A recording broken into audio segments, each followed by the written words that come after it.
আপনি কার ফ্যান? আমার মুখের জায়গা চেক কর, তাহলে বুঝতে পারবি আমি কার ফ্যান। ডেড এক্সপার্ট ডেন্ডির যে পাওয়ার এত বেশি সেটা আগে জানা ছিল না। কি দিনকাল আইলো রে ভাই, ডেন্ডি বেচে দুধ খায়, আবার অপু দুধ বেচে ডেন্ডি খায়। এই বিষয়টা নিয়ে একটু পরে কথা বলতেছি, আগে রোস্টার নামের বস্তিকে একটু লাড়াচাড়া দেওয়া যায়। এই যে বউ ব্যবসায়ী যে নামটা না, এটা আমার দেওয়া। কি বলো ছোট ভাই, তোমার জন্মই তো হইলো সেদিন, তুমি এই নাম কিভাবে দিলা? আজকে যতজনই বাংলাদেশে বউ ব্যবসায়ী পেয়ে রাখে, নামটা নাকি আমার দেওয়া। আসলেই করছে, তা না হলে দেখে। এখন সবার মতো আমিও বলবো না যে আগে তোর ফ্যান ছিলাম, ওমরকে নিয়ে ভিডিও বানানোর পর তোকে আনসাবস্ক্রাইব করছি, সবার মতো এই কথা আমি বলবো না। আরে ভাই, তোকে আমার আগে থেকেই ভালো লাগে না, তো সাপরি মার্কা রোস্টিং আমার আগে থেকেই পছন্দ না। এখন অনেকেই বলবে তার তো 7 লাখ সাবস্ক্রাইবার আছে, রোস্টিং সম্পর্কে অনেক এক্সপিরিয়েন্স আছে। ভাই হিরো আলমও কিন্তু গান করে, আর তার চ্যানেলে 5 মিলিয়ন প্লাস সাবস্ক্রাইবার আছে। তাই এই দুইজনের কাছ থেকে ভালো কিছু আশা করা বাদ দেন। সাবস্ক্রাইবার দেখে কাউকে বিচার করবেন না, কোয়ালিটি দেখে সাপোর্ট করুন। গান করলে যে গায়ক হওয়া যায় না তার প্রমাণ হিরো আলম, আর রোস্টিং করলে যে রোস্টার হওয়া যায় না তার জলজন্ত প্রমাণ তুই। ভিডিওটা দেখতে থাকো, আমি 100% প্রমাণ দিতেছি। নামে সাংবাদিক হলেও কাজে কর্মে মিল নাই, ব্যবহার দেখে মনে হয় প্লে নার্সারি ফেল। ভারতের এত দোষ থাকতেও বাংলাদেশের পাশে আঙ্গুল দেওয়াই লাগবে। ঠিক তেমন এই ভাইটি নামে রোস্টার হলেও কাজে কর্মে তেমন মিল নাই। অপুর এত দোষ থাকতে ওমরকে খোসা দেওয়াই লাগবে। তাই এসব নুনু মার্কা সাংবাদিক আর সাপরি ফারাবি রোস্টারদের মধ্যে কোনো পার্থক্য নাই। আচ্ছা ওয়েট, এখন ছোট ভাইয়ের বড় বড় ফ্যানরা এসে আমার ইচ্ছা মতো গাইলাবে আর বলবে ওমর ইজ ব্যান্ড, ওমরকে নিয়ে কথা বলার সাহস কই থেকে পেলেন?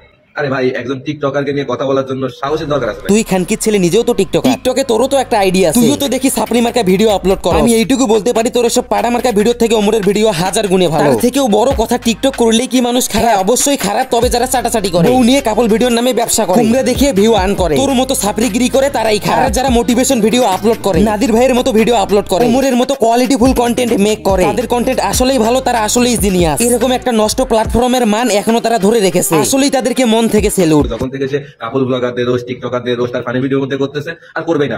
টিকটক করতে করতে তার ব্রেনটা টিকটকারদের মতো হয়ে গেছে, ওইগুলো থেকে বের হতেই পারতেছে। আর তার থেকেও বড় কথা, আপনাদের বড় ভাইয়ের যে অ্যাটিটিউড লেভেল, মনে হয় যেন সে শুধুমাত্র বাংলাদেশের না, পুরো পৃথিবীর নাম্বার 1 টিক। সাপরিগিরি না করে নিজের মাইন্ডের দিকে তাকা। ওমরের অ্যাটিটিউড আছে তার মানে এই না যে তোর বউয়ের পেছন মারছে। ওমরের অ্যাটিটিউড আছে তার মানে এই না যে সে গাভী নিয়ে ব্যবসা করছে। ওমরের অ্যাটিটিউড আছে তার মানে এই না যে সে বউ ব্যবসা করছে। ভাই তুই তাহলে ওমরের দোষটা পাইলি কই? তুই যেমন গাভীর পেছন মেরে অপুর পক্ষে কথা বলতাছস, আমিও তোর বউয়ের পেছন মেরে তোর পক্ষে কথা বলতে পারতাম, কিন্তু তোর মতো আমার রুচি এত জঘন্য না। জাস্ট একটা কথা নিয়ে ওমরকে এতগুলো এলিগেশন দেওয়া হাস্যকর ছাড়া আর কিছুই না। বউ ব্যবসায়ীরা বউ নিয়ে ব্যবসা করলে দোষ নাই, অনলাইনে এসে কদু দুলানি দিলে দোষ নাই, ভিউ আর টাকার জন্য সব খুলে দেখালে দোষ নাই, মানে ফারাবির চোখে তাদের কোনো দোষই নাই। আর ওমর রোস্ট করলেই দোষ। হালাই কি মাঙ্গের রোস্টার ভাই। যাই হোক, এসব সাপরি মার্কা পোলাপাইন রোস্টার হইলো কেমনে সেটাই আমার মাথায় ঢোকে না। অপু টিকটকের নামে অশ্লীলতা ছড়াচ্ছে, অস্ট্রেলিয়ান গাভী নিয়ে নষ্টামি করতেছে, ফারাবি নাকি প্রতিবাদী রোস্টার, এসব তার চোখে পড়ে না। ওমরের পিক টয়লেট ইউজ করতেছে, এসব ফারাবির মাথায় ঢোকে না। মাথায় ঢুকছে ওমর জাস্ট বউ ব্যবসায়ী নামটা দিছে এইটা, তাহলে বুঝি এই হালাই কোন লেভেলের ডেন্ডিখোর রোস্টার। অপু কিন্তু ফারাবিরে টাকা দিয়ে ভাড়া করে নাই, অস্ট্রেলিয়ান মিল্ক খাওয়াইয়া ভাড়া করছে। তাই তো আমাদের ফারাবি ভাই ওমরের 5 সাবস্ক্রাইবার বাড়ানোর পর অস্ট্রেলিয়ান গাভীর ভিটামিন পেয়ে সেকেন্ডে পোল্টি নিল।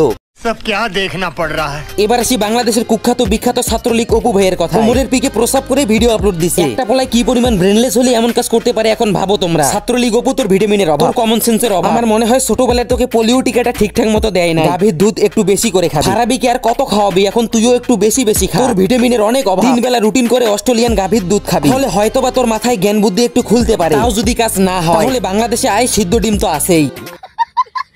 इसका 12,000 हॉर्स पावर, 12,000 HP का ये दुनिया का सबसे पावरफुल इंजन है।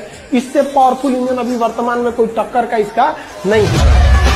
আমি জানি তোমরা এখন অনেকেই বলবা অপুর হাতে জাদু আছে, আপেল গুলারে কদু বানাই দিছে ছাত্রলীগ অপু। আরে ভাই, এগুলো তোমাদের ভুল ধারণা। অপুর আগেও এই জিনিসে হাত পড়ছে। এই মালে আগে নাইট সার্ভিস দিত আর এখনো দেয়। আমরা বিল্ডিং দেখলেই বলে দিতে পারি সেখানে কতজন শ্রমিক কাজ করছে। যেই পোলা আরেক পোলার ছবি টয়লেটে লাগাইয়া হ্যান্ডেল মারে, আই মিন গে, এই গে কি পারবে এত বড় বড় বিল্ডিং বানাতে, এত বড় বড় পাহাড় বানাতে? তো বাচ্চারা, এখান থেকে আমরা কি শিখলাম? বড় বড় কুমড়া গুলা তোমাদের অপু ভাই বানায় না। গে কি পারবে এত বড় বড় জিনিস বানাতে? এখন বলোই তোমরা। এরকম আরো ভিডিও পেতে হলে চ্যানেলটি সাবস্ক্রাইব করতে হবে এবং লাইক কমেন্ট মাস্ট বি করতে হবে। লাভার্স এন্ড হেটার্স, আজকের জন্য এই পর্যন্ত। দেখা হবে নতুন কোনো ভিডিওতে, ততক্ষণে ভালো থাকবেন, সুস্থ থাকবেন, গুড নাইট।